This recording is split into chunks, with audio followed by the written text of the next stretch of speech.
आता ही नहीं है, इसलिए उसको non insulin dependent diabetes mellitus भी बोलते हैं ना। डायबिटीज का दूसरा नाम क्या है, एक साइंटिफिक नेम, डायबिटीज मेलाइटस। तो वो इंसुलिन पे डिपेंडेंट नहीं है वो डायबिटीज, इसलिए उसको नॉन इंसुलिन डिपेंडेंट बोलते हैं।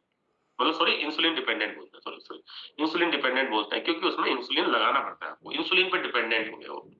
तो टाइप 1 डायबिटीज समझ में आया, ये बच्चों में होती है। और इसमें आपने देखा होगा तो सेलिब्रिटीज में लकी अली, वसीम अकरम, उन लोगों को बचपन से ही डायबिटीज थी, लेकिन इन्होंने देखो फिर भी सक्सेसफुल हुए ना। तो ऐसा नहीं है कि तो डायबिटीज से डरना है, आपको डरना नहीं है, इससे अवेयर होने की, जागरूक होने की जरूरत है। जागरूक रहेंगे तो डायबिटीज आपका कुछ नहीं करेगी, और यदि जागरूक नहीं रहेंगे तो डायबिटीज आपको बहुत बड़े कॉम्प्लिकेशंस भी दे सकती है, बहुत बड़ी समस्या भी क्रिएट कर सकती है। तो आपके सामने एग्जांपल भी है, वसीम अकरम कितना बड़ा क्रिकेटर रखता है पाकिस्तान की टीम में, है ना, लेकिन बचपन से डायबिटीज थी उसको, तो वो अवेयर था। ओके। दूसरी जो डायबिटीज होती है उसको बोलते हैं टाइप 2 डायबिटीज। टाइप 2 डायबिटीज जो होती है, ये जनरली एडल्ट एज में होती है ना। ये वैसे तो पहले तो किसी जमाने में, यदि हम आज के 10 15 20 साल पहले की बात करें तो डायबिटीज जनरली 50 की उम्र के बाद में हुआ करती थी, लेकिन आजकल ऐसा नहीं है। आजकल तो 20 25 साल की उम्र में भी डायबिटीज हो रही है लोगों को। वही तो 30 30 साल में, 20 20 साल में लोगों को अटैक ही आ रहे हैं। अभी हमारे जानकारी में एक को 22 ईयर की एज में अटैक आया है। अभी कुछ दिन पहले सुना था 16 साल के बच्चे को अटैक आया, है ना। तो अभी तो एज खत्म हो गई है क्योंकि हमारा लाइफ स्टाइल बहुत खराब हो चुका है। तो जो टाइप 2 डायबिटीज होती है ये एडल्ट एज में होती है, बड़ों को होती है, टाइप 2 डायबिटीज बोलते हैं इसको, बोलते हैं नॉन इंसुलिन डिपेंडेंट, इसमें इंसुलिन की जरूरत नहीं होती है। इसलिए तो आप इसमें टैबलेट्स वगैरह यूज करते हैं ना, मेटफॉर्मिन, ग्लिमिप्राइड, ग्लिक्लाजाइड, इस तरह की टैबलेट्स यूज करते हैं। ओके। डायबिटीज के सिम्टम्स क्या होते हैं, कैसे पता चलता है? अब ऐसा तो है नहीं कि हर कोई बंदा ब्लड की जांच कराने जाता है, इतने हम जागरूक भी नहीं है। वैसे तो रूल क्या है ना, आप चाहे तो कर सकते हैं ये काम। 40 की उम्र के बाद में हर इंसान को हर 6 महीने के अंदर अपने खून की जांच करानी चाहिए, लेकिन ये जनरली बहुत कॉस्टली पड़ता है, इसलिए कराते नहीं है, लेकिन कराएं तो बहुत अच्छी बात है ना। इससे पता लगता रहता है कि ब्लड में क्या चल रहा है, रिपोर्ट। और 40 की उम्र से कम वालों को साल में एक बार खून की जांच जरूर करवानी चाहिए, सारे खून की जांच, सारे ब्लड की जांच। ओके। लेकिन फिर भी हम इतने अवेयर नहीं है, हम लोग जनरली नहीं कराते हैं। तो कैसे पता चले? जैसे हम लोगों को क्या होता है, जब हमारा टेम्परेचर बढ़ जाता है तो हमें पता चलता है बुखार हो गया, तो हम डॉक्टर को दिखाने जाते हैं। डॉक्टर जांच करके देखता है, और ये तो शायद डेंगू के लक्षण है, तो वो डेंगू की जांच लिखते हैं, है ना। इस तरीके से कुछ सिम्टम्स वो आइडेंटिफाई करते हैं। तो हर बीमारी के कुछ ना कुछ सिम्टम्स होते हैं।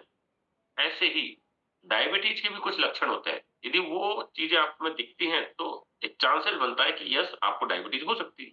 तो वो कौन कौन से सिम्टम्स होते हैं? वो सिम्टम्स होते हैं जैसे ज्यादा भूख लगना, ज्यादा प्यास लगना, ज्यादा यूरिनेशन आना, ज्यादा पेशाब आना। ये 3 मेन लक्षण जो है वो डायबिटीज में जनरली देखे जाते हैं। ऐसा नहीं है कि ये चीजें हो रही है तो डायबिटीज ही होगी, ये पॉसिबिलिटी है, संभावना है। ठीक है। इसके अलावा आंखों से थोड़ा थोड़ा धुंधलापन दिखने लग जाए, है ना, या बोलने में हकलाहट महसूस करें आप, या थकान थकान महसूस करें। खाते तो खूब है, लेकिन एनर्जी लेवल नहीं रहता, थकान ही रहती है पूरे दिन भर, लो एनर्जी रहती है, लो परफॉर्मेंस रहती है। ये सब जो लक्षण है, ये डायबिटीज के लक्षण हो सकते हैं। यदि आप में या आपके परिवार में किसी को दिख रहे हैं तो क्या करना चाहिए हमको? फिर हमें डॉक्टर के पास जाके दिखाना चाहिए। फिर आपके डॉक्टर्स जो होंगे वो आपको कुछ जांचें लिखेंगे, उन जांचों की जानकारी भी आपको होनी चाहिए। कौन कौन सी जांचें होती हैं जो डायबिटीज में कराई जाती हैं? सबसे पहली जांच होती है जो भूखे पेट कराई जाती है, इसको बोलते हैं फास्टिंग ब्लड शुगर लेवल। जो भूखे पेट जांच कराई जाती है, जो आपकी ओवरनाइट फास्टिंग, मतलब सुबह सुबह आपका जांच, जब खून का सैंपल लिया जाता है, डॉक्टर बोलता भी है कि सुबह सुबह भूखे पेट आना है आपको, उसको बोलते हैं फास्टिंग ब्लड शुगर लेवल। यदि वो शुगर लेवल 110 मिलीग्राम पर डेसीलीटर, 110 से कम आता है, इट मीन्स आपका शुगर लेवल बिल्कुल ठीक है, नॉर्मल है, परफेक्ट है। ठीक है। ऐसे ही होता है EP, post prandial. Post prandial मतलब खाना खाने के बाद। एक मिनट, जस्ट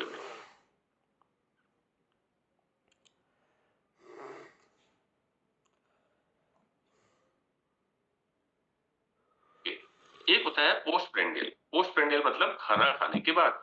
यदि खाना खाने के बाद आपका ब्लड शुगर लेवल 160 से कम है, 160 170 से कम है, it means okay, it's okay, आपको डायबिटीज नहीं है। एक होता है रैंडम, कभी भी दिन में कभी भी करा लो, रैंडम ब्लड शुगर जांच, वो 135 140 से कम है, इट मींस ओके, परफेक्ट। तो ये 3 मेन जांचें हो गई, लेकिन ये 3 जांचों से भी कंफर्मेटिव टेस्ट नहीं होता है।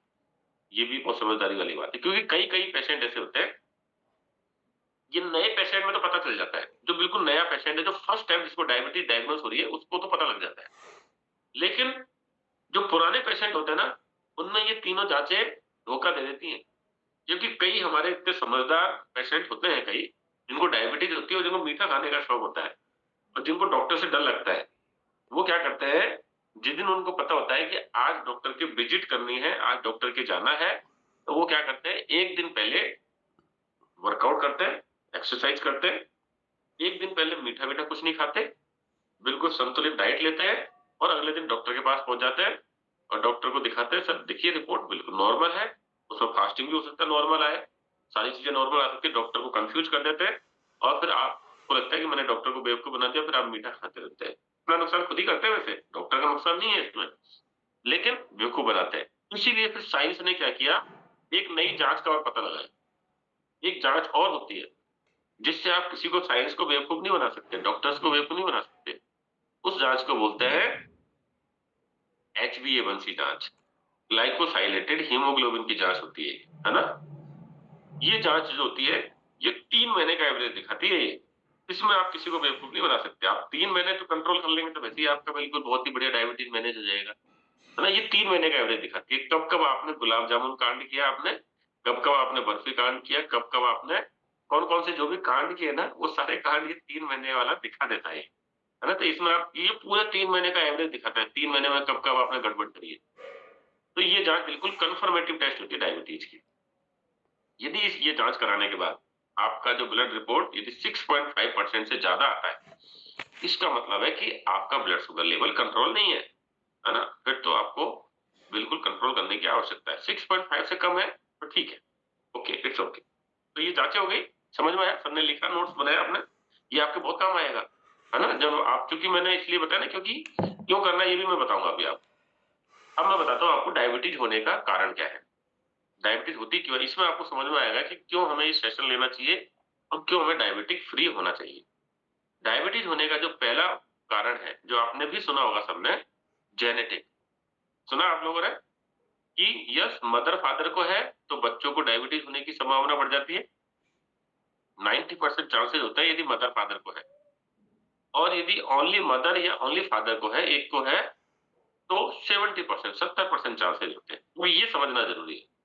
तो क्या आप वो माँ-बाप बनना चाहते हैं जो अपने बच्चों को डायबिटीज गिफ्ट देना चाहेंगे? यस। तो पहली चीज तो ये है कि यदि आज आपको डायबिटीज नहीं है किसी को, तो जिंदगी में आपको डायबिटीज ना हो, इसका प्रण लेना है हमको। इसके लिए ये सेशन अटेंड करना है ध्यानपूर्वक। ध्यानपूर्वक हमको ये सेशन अटेंड करना है, जिससे हमको डायबिटीज ना हो, क्योंकि आपको डायबिटीज हो जाती है, तो फिर आप अपने बच्चों की डायबिटीज की जिम्मेदारी आपके ऊपर हो गई, क्योंकि कहीं न कहीं वो जेनेटिकली ट्रांसफर होती है। आपको बच्चे को होगी, आपके पोते को होगी या पड़पोते को होगी, कहीं न कहीं आप ज़िम्मेदार हो जाएँगे, फिर वो ज़िंदगी भर पूछेंगे, मेरे दादा को डायबिटीज़ थी इसलिए मेरे को डायबिटीज़ हो गई, मेरे पापा को डायबिटीज़ थी इसलिए मेरे को डायबिटीज़ हो गई। तो क्या आप वो पापा और वो दादा बनना चाहते हैं? या क्या वो आप दादी और वो अम्मा या वो आप मम्मी बनना चाहते हैं? तो पहली चीज़ तो आपको ये समझना है कि हमें डायबिटिक फ्री रहना है। दूसरा, यदि कोई बात नहीं आपको डायबिटीज़ है, कोई टेंशन लेने की ज़रूरत नहीं है ना? ऐसा नहीं है कि आप मदर-फादर को है तो बच्चों को होगी ही होगी, ऐसा कुछ भी नहीं है। यदि आप इस पूरे सेशन को ध्यानपूर्वक सुनेंगे, तो आपको समझ में आएगा कि कैसे आप उस डायबिटीज को यहीं पे ब्लॉक कर दो, बस खत्म, आगे नो जनरेशन ट्रांसफर। आप खुद भी सीखेंगे और अपने बच्चों को भी सिखाएंगे, फैमिली में भी सिखाएंगे, तो आगे जाके कभी भी आपके डायबिटीज ट्रांसफर नहीं होगी आपकी पूरी फैमिली के अंदर, कभी नहीं होगी, किसी को भी नहीं होगी डायबिटीज। ओके, ये सीखना जरूरी है, इसलिए ये सेशन भी जरूरी है और इस सेशन के बारे में लोगों को बताना भी जरूरी है। ओके, तो समझ में आया पहला कारण। दूसरा कारण जो डायबिटीज का है, वो है आपकी गलत लाइफ स्टाइल।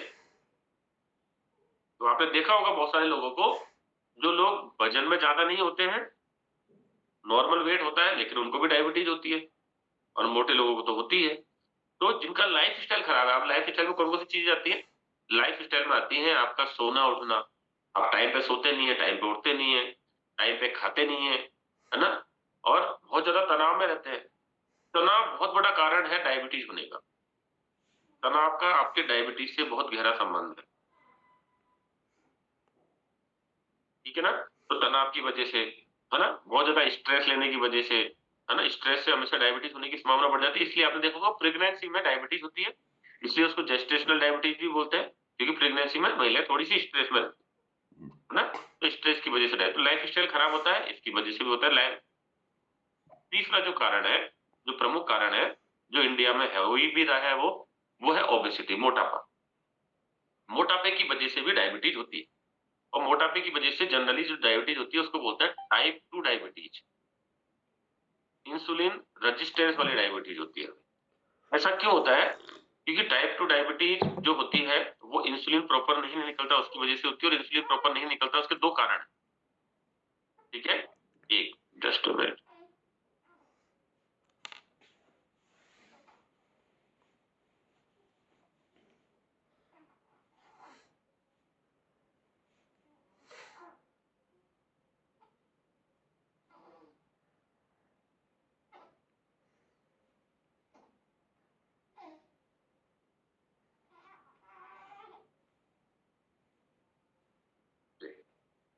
तो मोटापे की वजह से जो डायबिटीज होती है उसके दो प्रमुख कारण है। पहला कारण तो यह है कि जो मोटापा होता है उनमें उन लोगों को बहुत ज्यादा ऐसी चीजें खाने की हैबिट होती है जिसकी वजह से ब्लड में शुगर ज्यादा बनती है ना।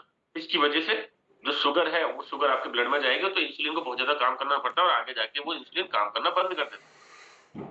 और दूसरा जो कारण है वो है कि मोटे लोगों में बॉडी में स्ट्रेस बहुत ज्यादा रहता है, तो मोटे लोगों में एक हार्मोन निकलता है जिसको बोलते हैं एड्रिनलिन हार्मोन।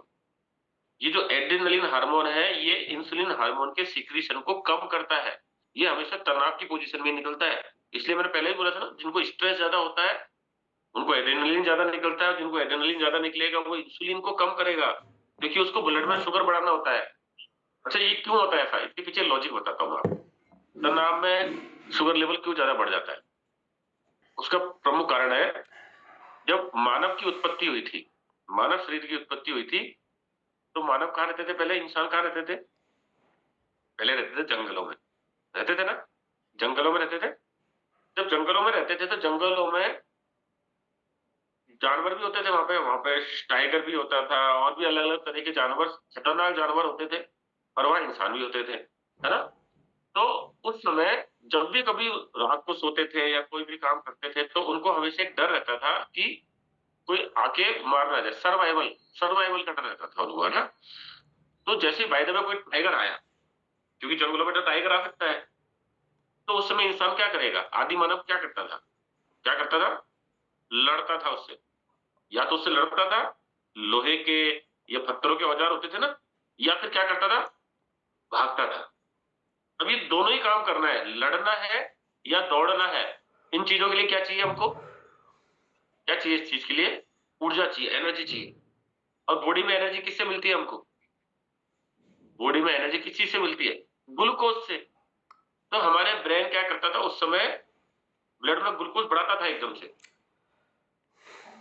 तो ब्लड में ग्लूकोज बढ़ा दिया, और वो ग्लूकोज काम आया दौड़ने में, लड़ने में। तो वहां तक तो ठीक था क्योंकि वो काम आता था। अब मामला गड़बड़ हो गया है। अभी हमारे ब्रेन की तो वही मेमोरी है, लेकिन अभी तनाव अलग तरीके का है। अभी तो तनाव ये है कि पड़ोसी गोवा घूमने गए, मेरे को नहीं लेके गए, दिस इज स्ट्रेस। आपने किसी का लाइक देखा फेसबुक पे, अच्छा वो तो जैसलमेर घूम रहे हैं, हम नहीं गए। वो तो यहाँ गए, वो हुआ, अच्छा उन्होंने तो बड़ी गाड़ी खरीद ली, हमने नहीं खरीदी। होता ना तनाव, स्ट्रेस। तो इस तरीके का तनाव है। अब ये जो तनाव है, अब इसमें कोई दौड़ना है क्या आपको, या कहीं मारना है किसी को? नहीं करना, नहीं, कुछ भी नहीं करना है हमको। हम तो घर पे बैठे बल्कि तनाव में क्या करते हैं, चलो और पिज्जा खा लो, बर्गर खा लो, कचौरी खा लो, समोसे खा लो, मीठा खा लो, और तनाव में कुछ कुछ खा जाते, पता नहीं चलता हमको। आपने देखा होगा तनाव में ज्यादा खाया जाता है कई लोग। तो पहले से ब्लड में शुगर बहुत ज्यादा है, ऊपर से आपने और डाल दी शुगर। अब ये शुगर ब्लड में तो है, अब इस काम को लगातार करते रहो, करते रहो, करते रहो, तो क्या हो गया? डायबिटीज हो गई। इसी को तो डायबिटीज बोलते हैं, जब ब्लड में शुगर बढ़ जाती है। तो समझ में आया आज के टाइम में क्या लिखा?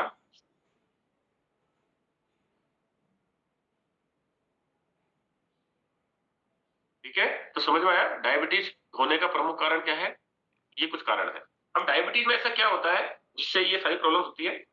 तो इसके लिए मैं आपको पहले वीडियो दिखाता हूँ कि डायबिटीज में होता क्या है, फिर मैं आपको डायबिटीज का हमारे शरीर में कारण क्या है, लॉजिक वो बताता हूँ। फिर इसका सॉल्यूशन बताने वाला हूँ आज आपको, है ना? कैसे हम जिंदगी भर फिट रहे। तो रेडी हैं आप सब लोग वीडियो देखने के लिए? यस, तो आप लोगों के लिए मैं वीडियो निकालता हूँ। ओके, यस, वीडियो आ चुका है। हिंदी में वीडियो निकाला है मैंने आप लोगों के लिए, तो इससे आपको समझने में आसानी होगी। ओके,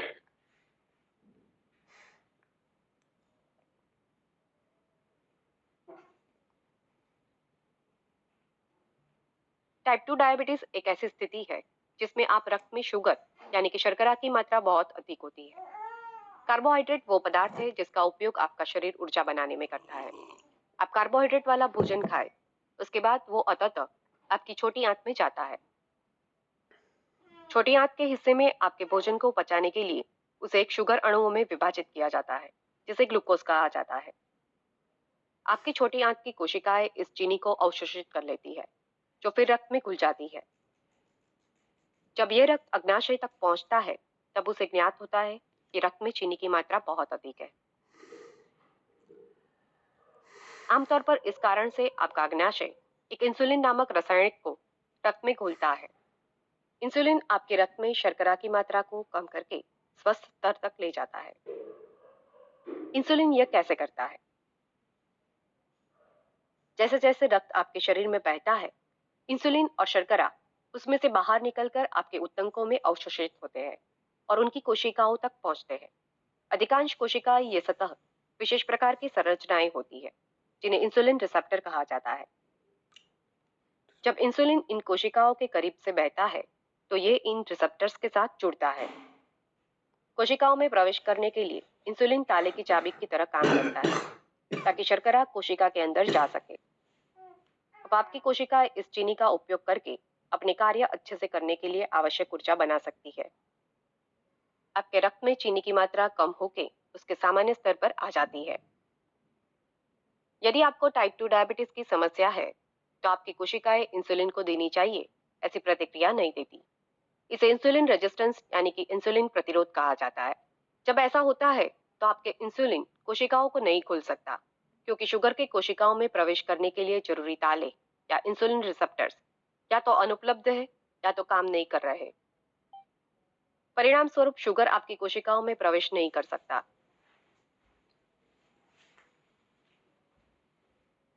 जब शुगर कोशिकाओं में प्रवेश न कर सके, रक्त के प्रवाह में जमा होने लगती है। इस स्थिति को हाइपरग्लाइसीमिया कहा जाता है। रक्त में चीनी के उस स्तर के कारण आपका अग्न्याशय अधिक से अधिक इंसुलिन बनाता है। अग्न्याशय की अतिश्रमिक कोशिकाएं अपने प्रयासों को जारी रखती है, लेकिन धीरे धीरे वे पर्याप्त मात्रा में इंसुलिन बनाने की अपनी क्षमता खो देती है। इन समस्याओं के कारण टाइप 2 डायबिटीज के लक्षण हो सकते हैं। यदि आप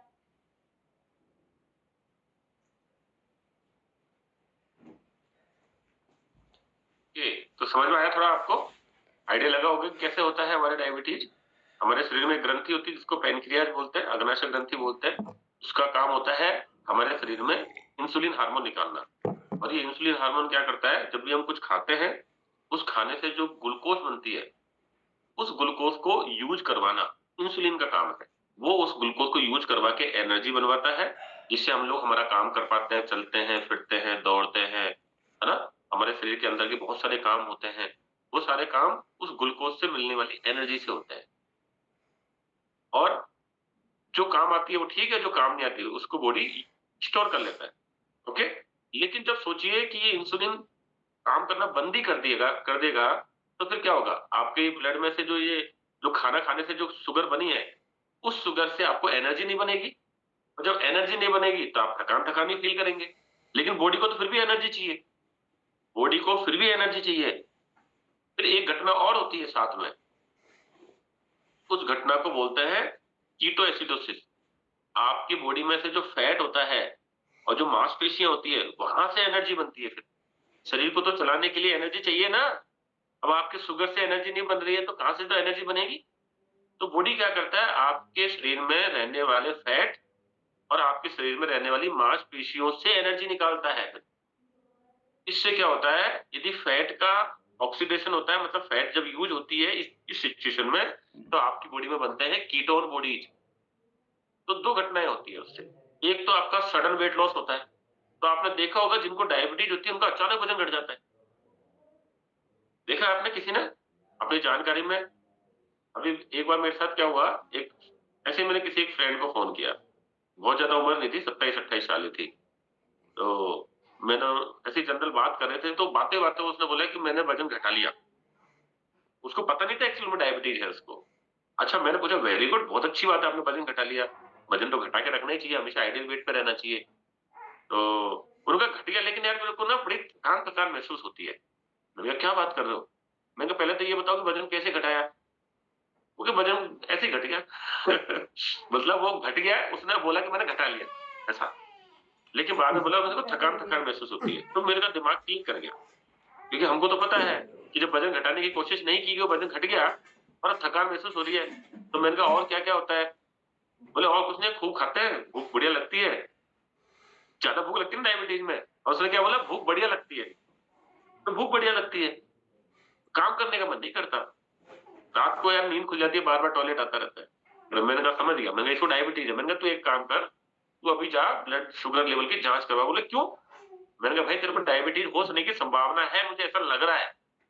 जब वो ब्लड की जांच कराने गया, तुरंत दिन में 2 बजे उसकी ब्लड शुगर निकली 450। Can you imagine? मात्र 28 साल का बंदा। तो कई लोगों को तो पता ही नहीं है कि उनको डायबिटीज है। तो ये कुछ सिम्टम्स होते हैं, और इसमें ऐसे करके हमारा शरीर क्या करता है, फिर जमा फैट को यूज करता है और उससे ऑक्सीडेशन करके कीटोन बॉडीज बनाता है। एनर्जी तो बनती है लेकिन कीटोन बॉडी बनती है। तो आपने देखा होगा, जो भूख हड़ताल पे बैठते हैं ना, भूख हड़ताल में बैठते हैं, उनकी एक जांच होती है कीटोन बॉडी की जांच, कीटोन की जांच करते हैं। कीटोन क्या हमारे शरीर में जहर डेवलप करता है, इसलिए उनको फटाफट फिर सरकार मांगे मार लेती है। बोलती है चलो इनकी मांगे पूरी करो, नहीं तो ये कुछ गड़बड़ हो जाएगा। तो कीटोन बॉडी हमारे शरीर में जहर डेवलप करते हैं। तो डायबिटीज में भी ऐसे होता है, यदि डायबिटीज को आपने मैनेज नहीं किया, तो आपकी बॉडी में कीटोन बॉडी बनते हैं जो जहर डेवलप कर सकते हैं।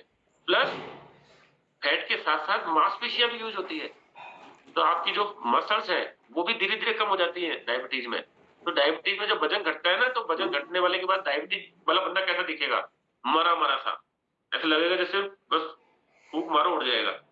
अजीब सा स्ट्रक्चर रहता है। एक हमारे क्लब में हम वजन घटाते हैं, जब हम वजन घटाते हैं तो बॉडी हमारी सुडौल हो जाती है ना? थोड़ी मांसपेशी अच्छी रहती है, ओनली फैट कम होता है। डायबिटीज में फैट भी कम होता है और मांसपेशियां भी कम होती है। समझ में आया डायबिटीज में क्या हुआ? अब जब डायबिटीज हो जाती है तो आदमी इंसान डॉक्टर के पास जाता है, डॉक्टर के पास जाके दवाइयां खाता है ना? कौन कौन सी टेबलेट चलती है? मेटफॉर्मिन इनिशियल लेवल पे स्टार्ट करते हैं। मेटफॉर्मिन 500 मिलीग्राम जनरली रिकमेंड की जाती है इनिशियल लेवल पे। ये क्या करती है, ये आपके पैनक्रियाज अग्नाशय पे जाके डंडे मारकर बोलती है भैया और इंसुलिन निकालो, अभी काम नहीं कर रही है। सही होता है। जब हम शुरुआत में डायबिटीज होती है तो हम टेबलेट खाना चालू करते हैं, उससे हमारा क्या होता है, साल 6 महीने निकल जाते हैं, साल 6 महीने 2 साल निकल जाते हैं। लेकिन धीरे धीरे फिर वापस वही समस्या आ जाती है, क्योंकि हम लोग हमारी लाइफ स्टाइल पे तो काम करते नहीं है। डॉक्टर्स के पास इतना समय होता नहीं है कि आपको अच्छे से डाइट प्लान बना के दें।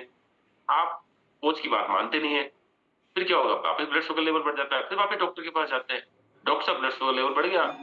डॉक्टर साहब कहते हैं कोई बात नहीं, 500 मिलीग्राम खा रहे थे, कोई बात नहीं, आप 1000 मिलीग्राम खाना चालू करो। और एक काम करो, इसमें ग्लिमिपैड और ऐड कर देता हूँ, तो वो और कर लो। फिर आपकी दवा की डोज बढ़ाती जाती है। फिर आप आ जाते हो। फिर आपका शरीर में वापस इंसुलिन थोड़ा सा बनने लग जाता है, क्योंकि अब ज्यादा डंडे पड़ रहे हैं ना पेनक्रियाज पर। फिर साल 2 साल निकल जाते हैं। फिर क्या होता है, फिर वापस वही, क्योंकि आप फिर भी नहीं सुधरे। आप अपना खाना पीना छोड़ते नहीं है, लाइफ स्टाइल को मैनेज करते नहीं है। चाय की जगह आप फ्रेश नहीं पीते, चाय पीते हैं लेकिन फीकी वाली चाय पीते हैं। सर मैं फीकी वाली चाय पीता हूँ। अरे भाई, फीकी वाली चाय पीते हो तो उसमें वो तो डालते हो, दूध तो डालते ही हो ना। दूध में भी तो लैक्टोज शुगर होती है, शुगर तो चाहिए नहीं है ना अल्टीमेटली। तो कहने का मतलब ये है कि हम हमारी लाइफ स्टाइल को सही नहीं करते हैं, और हम दवाइयों की डोज बढ़ाते रहते हैं। एक समय ऐसा आता है कि हमारी अग्नाशय ग्रंथियों में पैनक्रिया इंसुलिन निकालने की क्षमता ही खत्म हो जाती है। फिर आप कितनी टैबलेट की डोज बढ़ा लो, फिर डॉक्टर कहता है भैया आप तिलों में तेल नहीं रहे, अब तिलों के तेल खत्म हो गए, अब तो इंसुलिन इंजेक्शन ही लगाने पड़ेंगे। फिर वो टाइप 2 डायबिटीज आपकी कन्वर्ट होकर टाइप 1 डायबिटीज में कन्वर्ट हो जाती है। फिर आपके इंसुलिन के शॉट्स लगाने पड़ते हैं। इंसुलिन के शॉट्स बड़े पेनफुल होते हैं, है ना? तो आते हैं ना बहुत तरह के इंसुलिन आते हैं, रेगुलर इंसुलिन, बाइफेजिक और अलग-अलग तरह के इंसुलिन आते हैं। ये इंसुलिन के शॉट्स पहली बात तो वो इंसुलिन आपको बड़े संभाल के रखने पड़ते हैं, उनको ठंडे बॉक्स में रखना पड़ता है। जहाँ भी जाओ उस इंसुलिन को लेके जाओ, है ना? पहले खाना खाने से पहले याद रखो कि मुझे इंसुलिन के शॉट लगाने पड़ते हैं, पेट में लगते हैं, नाभि पे लगते हैं, है ना? थाइस पे लगते हैं। इंसुलिन के शॉट लग-लग के इतने सारे शॉट हो जाते हैं, इतने सारे छेद हो जाते हैं कि आप छेदीलाल बन जाते हो। क्योंकि पूरी जिंदगी भर इंसुलिन के शॉट्स लगाना है। और सबसे बड़ी समस्या सुनो, बाय द वे आपने इंसुलिन का शॉट्स लगाया, इंसुलिन का इंजेक्शन लगा लिया आपने और घर पे बैठे और उसी वक़्त कोई आपकी वाइफ के साथ पंगा हो गया। और वाइफ ने बोला कि अब खाना नहीं मिलेगा, जाओ। फिर क्या हो गया? आपका तो इंसुलिन का इंजेक्शन तो लगा लिया आपने, तो आपका शुगर लेवल तो ड्रॉप हो गया। आप हाइपोग्लाइसेमिक कंडीशन में चले जाएँगे। हाइपोग्लाइसेमिक कंडीशन मतलब जो शुगर लेवल बहुत ज़्यादा ड्रॉप हो जाता है, वो और भी घातक सिचुएशन होती है बजाय हाइपरग्लाइसेमिया से। उसमें जो हमारे ब्रेन जो होता है ना, हमारा दिमाग, इसको लगातार ऊर्जा की आवश्यकता होती है। यदि इसको कुछ समय के लिए भी ऊर्जा ना मिले, तो चक्कर या बेहोशी या कोमा में जाने की संभावना भी बढ़ जाती है। तो ये बहुत समझ करने का काम है। तो इंसुलिन शॉट्स लगाना इतना आसान नहीं है, ईज़ी नहीं है, बहुत रिस्की होता है। कभी-कभी बाहर होते हैं, हमने इंसुलिन की शॉट लगा ली, तुरंत खाना ना मिले, कुछ प्रॉब्लम हो गई, तो समस्या। तो ऐसा लाइफ क्यों? क्या चाहते हैं कि पहली बात तो आपके बच्चों को कभी डायबिटीज़ ना हो, दूसरी बात जिनको डायबिटीज़ है, वो अपने डायबिटीज़ को ज़िंदगी भर मैनेज कर पाएँ और जिनको नहीं है, उनको ज़िंदगी में कभी डायबिटीज़ ना हो। इसका एक सिंपल सा काम है। देखो, इंसुलिन पे काम करने से मतलब नहीं है। समस्या क्या है पहले तो ये समझो। समस्या है हमारे ब्लड में शुगर। यदि आपके ब्लड में शुगर ही ना बने और आप एक हेल्दी एक्टिव लाइफ़स्टाइल को एन्जॉय करो, तो ऑटोमेटिक सॉल्यूशन हो जाएगा। तो हम क्लब में सिखाते हैं ना आपको स्ट्रेस फ्री कैसे रहते हैं, तनाव से कैसे मुक्त रहें। वैसे भी देखो हेल्दी लोगों के बीच में रहोगे ना, तो तनाव तो वैसे भी नहीं रहेगा। स्ट्रेस तो वैसे ही नहीं रहेगा।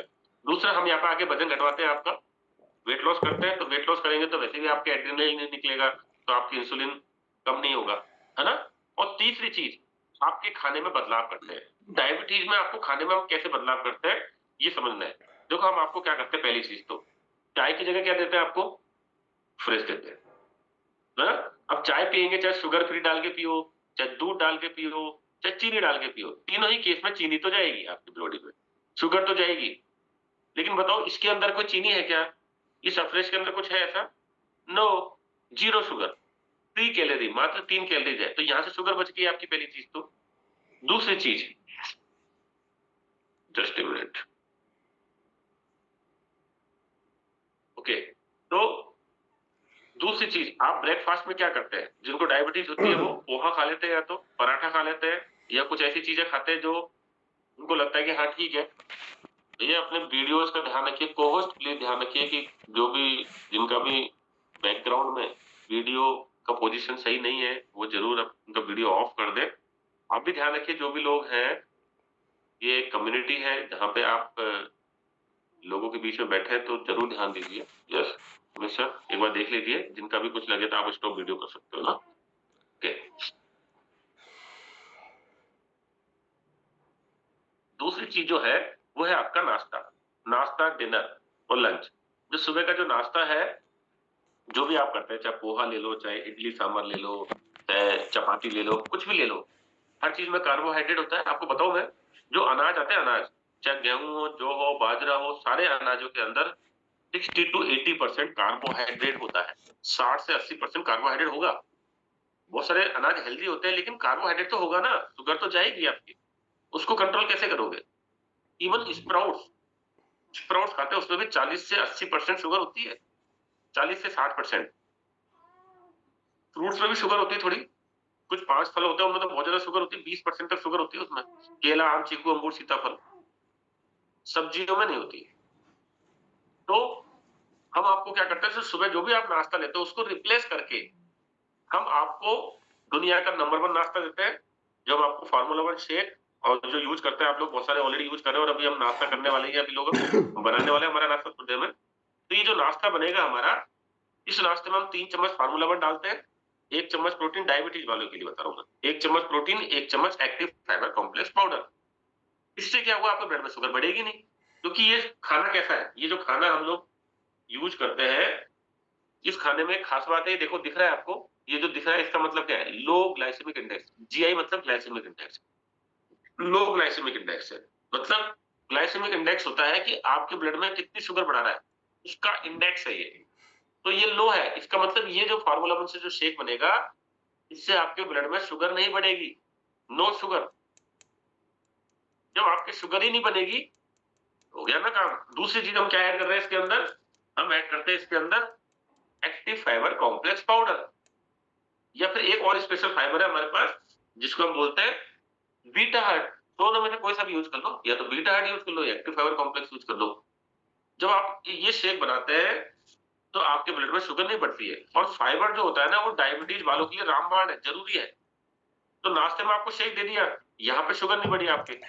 फिर हमने आपको लंच में 1 से 2 चपाती, दाल और सलाद, वहां आपकी शुगर थोड़ी कंट्रोल रहेगी। फिर रात को डिनर में भी आपको शेक दे देते हैं, इवनिंग में चाय देते हैं, साथ में कुछ भुने चने, कुछ स्प्राउट्स तरह की चीजें देते हैं। तो अल्टीमेटली आपके पूरे दिन भर में आपका शुगर भी नहीं बढ़ता है। उससे क्या होगा? आपका जो इंसुलिन जो अंदर थक गया था, जो आपका ऑर्गन है वो जो काम नहीं कर रहा था, वो भी धीरे-धीरे वापस धीरे-धीरे नॉर्मली काम करने की शुरुआत कर देता है। और आपका शुगर लेवल कंट्रोल रहता है। शुगर लेवल कंट्रोल करना क्यों जरूरी है? क्योंकि शुगर से 3 बड़ी समस्याएँ होती हैं। 3 मेजर समस्याएँ शुगर से होती हैं। कौन-कौन सी समस्या होती है? शुगर में क्या होता है? जब डायबिटीज होती है तो डायबिटीज में क्या होता है? हमारे ब्लड में शुगर बढ़ जाती है। और जब ब्लड में शुगर बढ़ेगी तो शुगर कैसे होता है? आपने चीनी देखी, चीनी कैसी होती है? क्रिस्टल, नुकीले नुकीले से होते हैं ना? सेम ऐसे ही शुगर के क्रिस्टल होते हैं केमिकली भी। जब हमारे ब्लड में रहते हैं तो ये जो क्रिस्टल होते हैं ब्लड के साथ साथ घूमते हैं सब जगह। हमारे आंखों पे भी जाएंगे, हमारे ब्रेन में भी जाएंगे, हमारे किडनी में भी जाएंगे। और उन आंखों के पास देखो कितनी पतली पतली खून की नलिकाएं होती है हमारी आंखों में, बिल्कुल बारीक बारीक। और हमारे ब्लड में शुगर बढ़ा हुआ है। अब शुगर बढ़ा हुआ है, हमारी आंखों के पास में ब्लड जाएगा तो क्या करेगा? ये आंखों को डैमेज करेगा ना। जब आंखों को डैमेज करेगा तो आंखों में धुंधलापन दिखना चालू होता है। इसलिए आपने देखा होगा जिनको डायबिटीज होती है, उनको धीरे-धीरे आंखों में कम दिखना चालू हो जाता है। और ये इर्रिवर्सिबल होता है, ये बता देता हूँ मैं। इर्रिवर्सिबल मतलब ये दोबारा रिवर्स नहीं किया जा सकता। इसको वापस सही नहीं किया जा सकता। आप चाहे लाखों रुपए खर्च करो इसके ऊपर, नो रिवर्सिबल। आपको मैनेज करना ही ऑप्शन है। जब आप इसको लगातार ध्यान नहीं देते हो तो परमानेंट अंधापन भी आ सकता है, जो कभी दोबारा सही नहीं हो सकता। इसको बोलते हैं डायबिटिक रेटिनोपैथी। दूसरी जो समस्या होती है उसको बोलते हैं डायबिटिक न्यूरोपैथी। आपके ब्रेन में जब ब्लड जाएगा, वहां पे भी शुगर के क्रिस्टल जाएंगे तो आपके ब्रेन की कोशिकाओं को डैमेज करेगा। और जब ब्रेन की कोशिकाओं को डैमेज करेगा तो ब्रेन क्या करता है? हाथ पैरों को कंट्रोल करता है। तो आपने सुना देखा होगा कि हाथ पैरों में सुन्नपन आने लग जाता है, सुनापन होता है ना, सुनापन आने लग जाता है। उसको बोलते हैं डायबिटिक न्यूरोपैथी। और यही ब्लड जब आपकी किडनी से होकर निकलता है, क्योंकि किडनी का काम क्या है? किडनी का काम होता है हमारे ब्लड को छानना। तो पूरा ब्लड हमारी किडनी से होकर निकलता ही है। तो शुगर का क्रिस्टल भी यदि किडनी में जाएगा तो किडनी की छन्नियों को डैमेज करेगा। और आपकी छन्नी में से छेद बड़े हो जाएंगे तो कुछ भी आइटम बाहर निकलेगा। तो आप जब यूरिन की जांच कराएंगे तो यूरिन में प्रोटीन निकलेगा, क्रिएटिनिन लेवल बढ़ जाएंगे, आपकी बहुत सारी चीजें आपकी यूरिन में दिखेंगी। उससे आपका किडनी डैमेज होगा। इसको बोलते हैं डायबिटिक नेफ्रोपैथी। ये 3 मेजर समस्या डायबिटीज को कंट्रोल नहीं करने की वजह से होते हैं। तो डायबिटीज को हल्के में नहीं लेना है। और एक बहुत बड़ी समस्या और होती है, कभी-कभी पैर भी काटने वाली नौबत आ जाती है डायबिटीज में। इसको बोलते हैं डायबिटिक एम्पुटेशन। मतलब आपके पैरों में यदि हल्का सा कोई कट लग गया गलती से और आपके पैरों में है सुन्नपन, तो सोचिए आपको कट का अनुभव भी नहीं होगा, पता भी नहीं चलेगा। और आपके ब्लड में शुगर बढ़ा हुआ है। और जहाँ चीनी होती है, चीनी को छोड़ दो, देखना थोड़ी देर में कीड़े मकोड़े आ जाते हैं वहां। तो ऐसे ही जहाँ पे कट लग गया आपके बॉडी में कहीं पे भी और आपको डायबिटीज है और हाथ पैरों में सुन्नपन है, आपको पता भी नहीं चलता, तो वो धीरे धीरे उसमें कीड़े पड़ने लग जाते हैं, उसमें इन्फेक्शन बढ़ जाता है। और ये इन्फेक्शन आपके ब्लड के माध्यम से पूरे शरीर में धीरे धीरे फैलने लगता है। काटवा लो, नहीं तो ये पूरे शरीर में फैल जाएगा तो पूरा शरीर डैमेज हो जाएगा। तो उस समय इमरजेंसी में वो पैर कट करवाना ही पड़ता है। एक छोटा सा कट की वजह से पैर कट करवाना पड़ता है। आपने सुना भी होगा ऐसा। इसको बोलते हैं डायबिटिक एम्पुटेशन। डायबिटीज को हल्के में नहीं लेना है। इसलिए डायबिटीज को कंट्रोल करना अति आवश्यक है। डायबिटीज को कंट्रोल करने के लिए मैंने क्या बोला? एक तो नाश्ता चेंज करो, डिनर चेंज करो, सुबह का चाय चेंज करो, अब फ्रेश यूज करो, और 2 चीज़ें और बताता हूँ मैं जो आपको ज़रूरी है, यदि आपको डायबिटीज़ ऑलरेडी है और आपको डायबिटीज़ सही डैमेज जो हो चुके हैं उनको मैनेज करना है या खराब नहीं होने देना ज़्यादा, तो 3 चीज़ें और आपको ऐड करनी है। पहली चीज़ मल्टीविटामिन, मल्टीविटामिन क्यों ऐड करनी है? क्योंकि विटामिन बी12 होता है उसके अंदर और विटामिन बी12 आपकी न्यूरोपैथी से बचाता है आपको। तो मल्टीविटामिन ऐड करनी है एक तो हर्बललाइफ की, दूसरी चीज़ जो ऐड करनी है वो ओमेगा 3। ओमेगा 3 जो होता है या हर्बल लाइफ लाइन के नाम से आता है, बहुत ही प्यारा सुंदर सा कैप्सूल होता है जिसको मैं रोज़ाना यूज़ करता हूँ, है ना? ये क्या करता है, ये आपके ये ओमेगा 3 होता है प्योर ओमेगा 3, ये आपकी डायबिटिक रेटिनोपैथी से बचाता है। आपका लिपिड प्रोफाइल अच्छे से रखता है क्योंकि डायबिटीज़ वालों का लिपिड प्रोफाइल भी गड़बड़ हो रहा है, तो उससे बचाएगा। और तीसरी चीज़ जो आपको ध्यान रखनी है, दैट इज़ द बहुत ही इम्पोर्टेंट न्यूट्रिशन जिसको बोलते हैं नाइट वर्क। ये नाइट वर्क आपके डायबिटीज वालों के लिए बहुत ही जबरदस्त है। डायबिटीज वालों को नाइट वर्क लेंगे तो उनको डायबिटीज से होने वाले खतरों से वो बच जाएंगे। ये सारी चीजें आप लगातार करते हैं तो आपका ब्लड शुगर लेवल भी कंट्रोल रहता है, आपका डायबिटीज भी मैनेज रहता है और यदि लगातार ढंग से कर पाए आप तो आप डायबिटीज को रिवर्स भी कर सकते हैं। अभी मेरे सामने कुछ एग्जांपल मैं लेता हूँ, आप में से भी कोई अवेलेबल होंगे यहाँ पे जिनकी फैमिली में या उनको किसी को भी डायबिटीज में बेनिफिट हुआ है तो वो रिजल्ट शेयर कर सकते हैं। यदि आप में से कोई है और हम इन बिटवीन हम शेक भी पीने वाले हैं, तो हम हमारा हेल्दी ब्रेकफास्ट भी बनाएँगे और आपकी यहाँ पे इस कम्युनिटी में जो अवेलेबल है, अभी करंटली अवेलेबल है, उनमें यदि किसी को भी डायबिटीज़ में फ़ायदा हुआ है, तो वो अपना रिजल्ट शेयर भी कर सकते हैं। ओके? चलो तो साथ में शेक भी बनाइए अपना। Recording in progress. ओके, तो यस हमारे बीच में है मनीषा जवाड़े जी। तो मनीषा जवाड़े जी का रिजल्ट सुनते हैं, ये क्या बोलती हैं? Good morning sir. Yes, very good morning. मेरा आँख का ऑपरेशन था, उस मोतिया बिंदु का। उस समय ओके, शुगर निकली थी। Okay, okay. हाँ, उस हुँ, उसको कम करने की, नॉर्मल लाने के लिए टेबलेट ली। उसमें बहुत पसीना गया, कोमा में जाते जाते बच गई मैं। ओके, फिर मैंने हर्बल लाइफ चालू किया, तो ओके। अभी मेरी टेबलेट बंद हो गई शुगर की। क्या बात है! बहुत ही बढ़िया, तो आपकी टैबलेट भी बंद हो गई और आपने यहाँ पे आके कुछ वज़न भी घटाया? हाँ, मैंने 30 किलो वजन घटाया, 40 इंचेस गए मेरे शरीर से। ओके, और उम्र कितनी है आपकी? फाइलेरिया में भी मुझे फायदा है अभी। Very good. मेरी और उम्र उम्र है, रनिंग 70 है। 70 साल की उम्र में आपने डायबिटीज़ को भी मैनेज किया, 30 किलो वज़न घटाया, 40 इंचेज़ अपने कमर से कम किए, ग्रेट, फैंटास्टिक। और उन्हीं की बेटी से हम मिलते हैं मीनल अम्बेकर जी से। यस मीनल जी, तो मीनल जी आपकी का क्या रिज़ल्ट है डायबिटीज़ का या आपकी फैमिली में किसी का? सर पहले तो मैं यानी मेरी मम्मी का रिजल्ट मुझे बहुत पसंद आता है। उनको जो भी उनके इश्यूज है वो तो उनके पूरे सॉल्व हो गए। वो अच्छा यानी लाइफस्टाइल जो सही कर लिया है, तो उसका मुझे खुशी है कि उन्होंने सही तरीके से लाइफस्टाइल सही की है और हेल्दी तरीके से वेट लॉस किया है। मैं यहाँ पे मेरे बेटे को लेके आई थी, पर उसका तो रिजल्ट 25 केजी हो गया। और उसको देख के मेरे हस्बैंड का एक्चुअली शुगर था, बट डॉक्टर हमेशा ये बताते थे शुगर होने के कारण कि वेट लॉस करो, पर उन्होंने कभी हमें ये नहीं बताया था कि क्यों वेट लॉस करना जरूरी है और कैसे हो सकता है। जब अथर्व का मैंने रिजल्ट देखा तो इनको स्टार्ट करवाया, पर वेट लॉस के लिए नहीं करवाया था। मैंने मैंने किया था शुगर के लिए, क्योंकि कोरोना पीरियड में उनकी शुगर जो थी वो अबाउट 300 के ऊपर रहती थी, 300 350। और खाने के बाद तो और ज्यादा बढ़ जाती थी। तो डॉक्टर बोले कि ये तो अभी कंट्रोल के बाहर हो रहे हैं, यानी ऐसी कंडीशन हो गई थी कि इंसुलिन लगाने पड़ सकते हैं करके। तो हमने जब अथर्व का देखा तो मैं बोला कि शुगर कंट्रोल होती है सर, एजुकेशन देते हैं तो अपन शुगर के लिए करते हैं। तो जब उन्होंने लाइफस्टाइल सही करना स्टार्ट किए पूरे, जैसे ओमेगा 3 है, फाइबर है, कैल्शियम है, यानी सब पूरे न्यूट्रिशन जो भी सर बताते थे कि ये सब आपको लेना है, बीटा हार्ट वगैरह सब। इवन फाइबर टैबलेट भी ली है, पाउडर शेक में पाउडर भी यूज किया है उन्होंने फाइबर का। और पूरा लेने के बाद 3 महीने बाद जब हमने उनकी शुगर टेस्ट की थी तो वो नॉर्मल दिखाई थी। तो हमें फिर भरोसा हुआ कि नहीं, शुगर कंट्रोल हो सकता है। और अभी जो साल में एक बार उनकी कंपनी की तरफ से जो रिजल्ट आता है वो एकदम थिक एंड फाइन वाला आता है। उनकी टेबलेट रिवर्स हो गई और उन्होंने वेट लॉस भी किया है। 18 केजी उनका वेट लॉस हुआ है और हेल्थी लाइफस्टाइल वो फॉलो करते हैं मेरे साथ।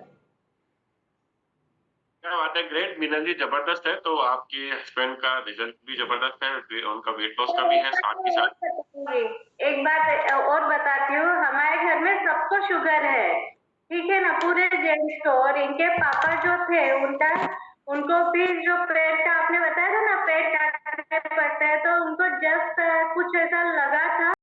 और हमारी शादी के पहले ही उनका उनका ऑपरेशन हुआ था और उनका पैर की उंगली काटनी पड़ी थी, क्योंकि वो बॉडी में फैल ना जाए करके डॉक्टर ने बोल दिया था कि तो ऑपरेशन करना बहुत जरूरी है। तो उनका ऑपरेशन इन लोगों ने किया था, बट वो नहीं बचे थे उस पीरियड में, यानी ऑपरेशन होने के बाद भी वो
सर मैंने वेट लॉस की ज्वाइन की थी।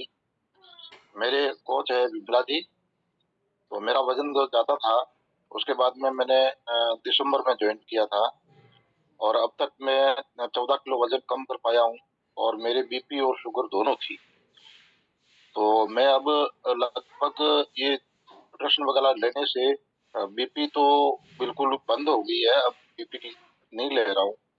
लेकिन शुगर जो है वो फास्टिंग में तो आ रही है अंडर 100 और जब पीडी फास्ट डिनर पे आती है कभी 130, कभी 128, कभी 126, यानी कि नॉर्मल ही है। फिर भी डॉक्टर ने ये कहा है कि आप एक टाइम गोली चालू रखें, तो एक टाइम गोली है और मेरा अभी काफी एनर्जी बहुत है, अच्छा महसूस कर रहा हूँ और इस कम्युनिटी को और आपको सबको मैं धन्यवाद देता हूँ। पहले आप 2 टाइम टेबलेट लेते थे? जी सर, सुबह और शाम दोनों टाइम लेता था। डॉक्टर की शुगर सलाह से आपने उसको 1 टाइम कर दिया ना? हाँ, बीपी तो बंद ही कर दी, बीपी के तो बंद कर दी, बीपी तो अब है ही लेकिन शुगर की अभी वो कह रहे हैं कि अभी थोड़ी चालू करो, एक टाइम।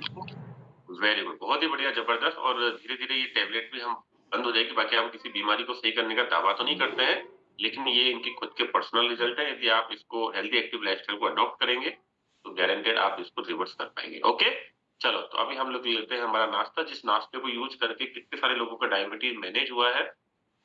यस, तो cheers everyone, cheers cheers.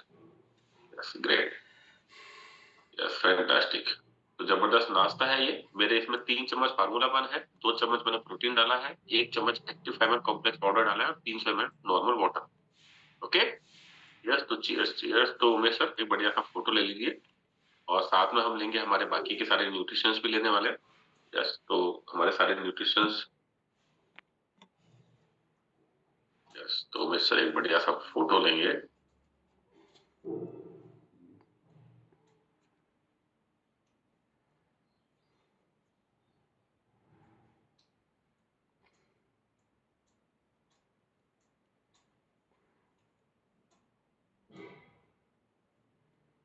Great, तो अभी आप लीजिए अपना बाकी का सारा न्यूट्रिशन। तो चीयर्स। तो बाकी के न्यूट्रिशन मेरे पास है, तो हम लेने वाले हैं 2 ओमेगा 3। ये बहुत जरूरी है, सब जगह काम आता है ये आपके ब्रेन से लेकर पैर तक सब जगह न्यूट्रिशन जबरदस्त है। Okay, then 1 multivitamin.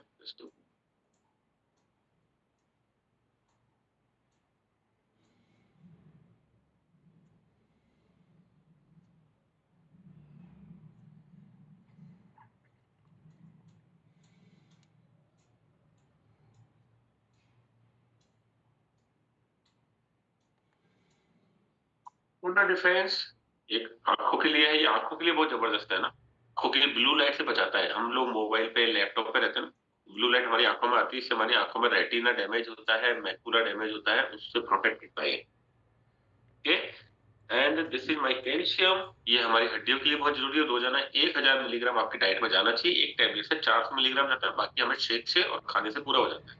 Okay, then this is triphala. ये हमारी गैस्ट्रिक हेल्थ के लिए बहुत अच्छा है। पेट सही रहेगा तो बहुत सही रहेगा हमारा। Then this is the immune health. दाल में तुलसी कटु की इम्यूनिटी को बूस्ट करता है, अच्छा रखता है। Then this is the brain health. आपके ब्रेन के लिए बहुत जबरदस्त है। ब्राह्मी होता है इसके अंदर, ब्राह्मी आंवला के तेल लगाने से ब्रेन अच्छा नहीं होता है, ब्राह्मी खाने से ब्रेन अच्छा होता है। Okay, this is the joint support. ये आपके जॉइंट के लिए बेहतरीन है, आपकी बॉडी के सारे जॉइंट्स को हेल्दी रखता है। This is the herbal control. ये हमारी बॉडी के मेटाबॉलिज्म को अच्छा रखता है। और this is the mail factor for male. और फीमेल क्या लेने वाली है, वुमन चॉइस। तो ये जबरदस्त सारे न्यूट्रिशन है। अब बन गया मेरा ये कंप्लीट ब्रेकफास्ट। तो ये मेरा कंप्लीट ब्रेकफास्ट है। इसका एक बढ़िया सा फोटो लीजिए और अपने WPL ग्रुप में डालिए। ओके, तो चलो मैं भी डाल देता हूँ। तो मेरे WPL ग्रुप में डालता हूँ इसको। तो सभी अपना अपना एक बढ़िया सा फोटो लेने वाले हैं और इसको हम हमारे WPL ग्रुप में डालेंगे।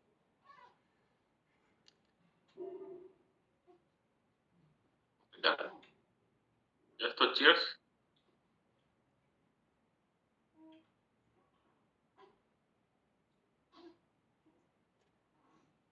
ओके, तो मिलते हैं शाम को। आज बहुत स्पेशल सेशन है शाम को, शेर से सफलता। रात को 8 बजे शेर से सफलता में आप लोग आ सकते हैं। अब अपने परिवारजन को भी बुला सकते हैं। आप सब लोग इनवाइटेड हैं। वहां पे क्या मिलने वाला है, वहां पे आपको लाइफ टाइम फिटनेस का मंत्र मिलने वाला है। आप जिंदगी भर कैसे फिट रहेंगे वो चीज सिखाने वाले हैं हम लोग। जिंदगी भर आप इस कम्युनिटी को में रहना चाहते हैं, उसका रास्ता मिलेगा। आप अपने न्यूट्रिशन को कैसे फ्री कर सकते हैं, उसका रास्ता मिलेगा, है ना। और इस न्यूट्रिशन को सस्ता कैसे खाए वो भी आपको मिलेगा। सारे सॉल्यूशन आपको आज रात के 8 बजे वाले सेशन में मिलने वाला है। उसका लिंक कहाँ मिलेगा, उसका लिंक आपके कोच के पास मिलेगा। कोच को पूछिए, यस मुझे रात को 8 बजे का लिंक दीजिए शेर से सफलता का। ओके, तो थैंक यू एवरीवन। बाकी सारे कोचेज आ जाइए, आधे घंटे में कोच मीटिंग करने वाले। Yes, thank you thank you thank you.